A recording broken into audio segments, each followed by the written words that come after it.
Hi, caregivers. Well, guys, as we are preparing for Thanksgiving and just the day of a caregiver, it doesn't change because there's a holiday. What is ahead of you, what you have to do, things you have to prepare for, get done on a daily basis doesn't change.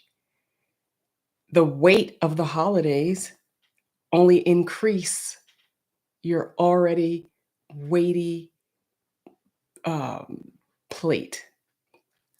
So tonight, I just wanted to come on here as part of this 30-day challenge to go live and tell you something that I know as a caregiver for your elderly loved one, you have said out loud, maybe under your breath, didn't dare to say, but have thought it many times, even in during one day.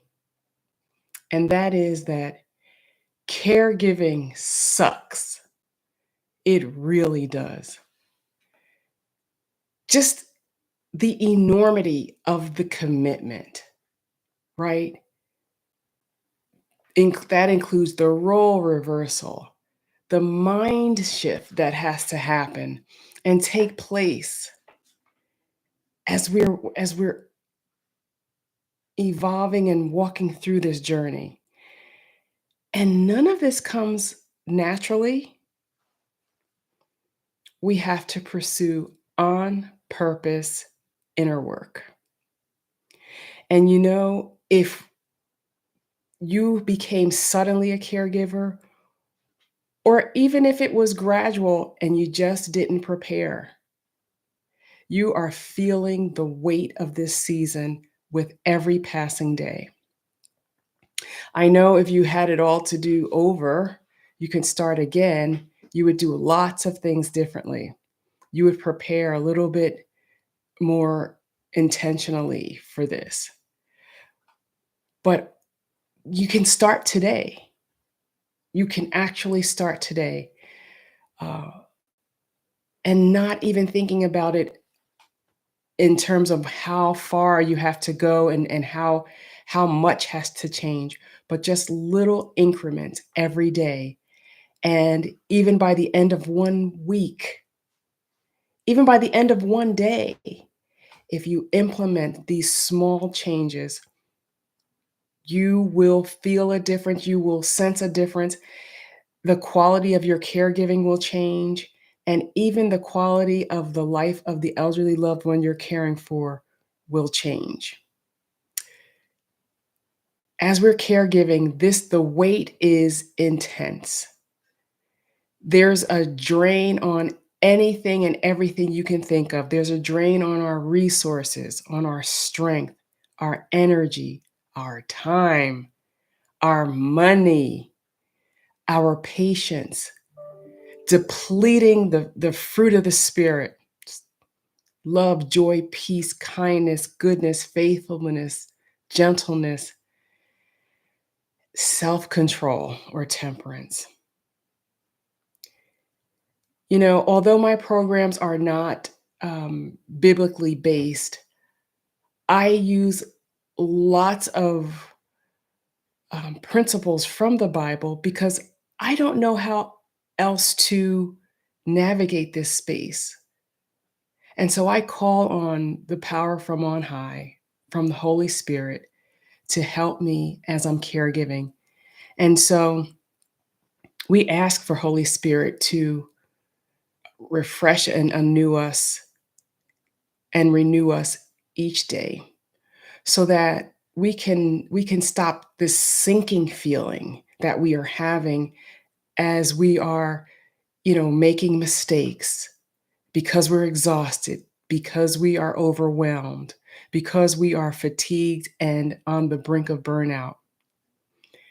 We can stop merely surviving this season and saying, oh my gosh, thinking of, I can't wait till this is over. But when it's over, your loved one is no longer here. So that's a double-edged sword, right? To even say that or think that.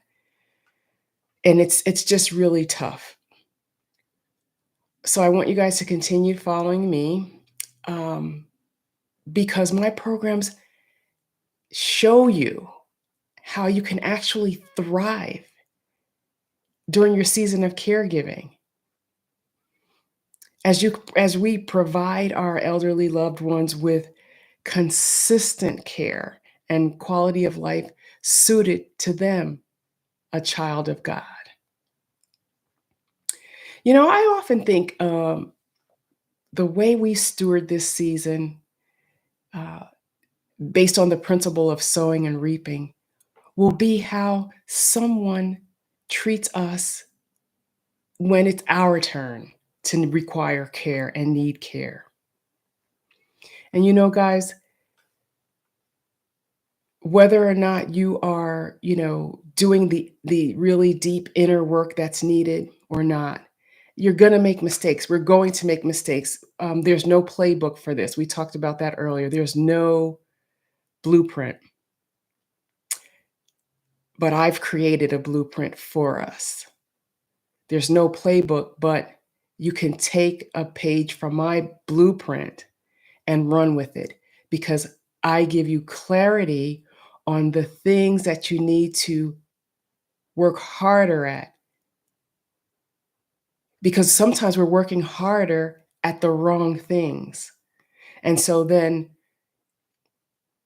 we're doing a lot, we're really busy, but there's no improvement, there's no quality improvement.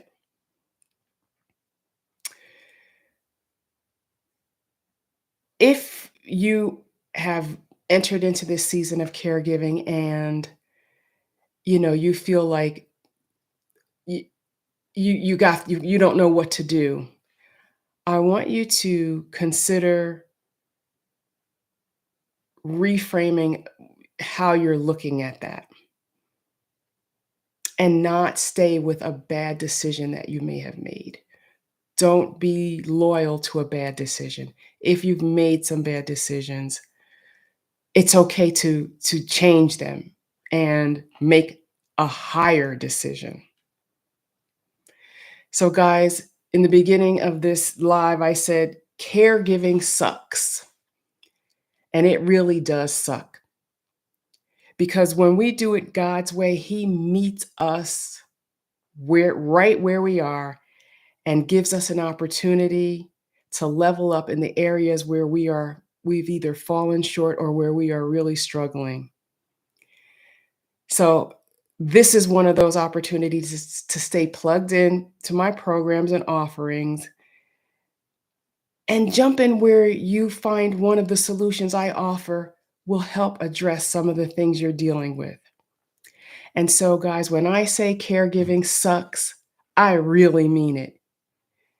That is, caregiving sucks. It shows us Christ's kingdom sovereignty. Be blessed, caregivers, and I'll talk to you later.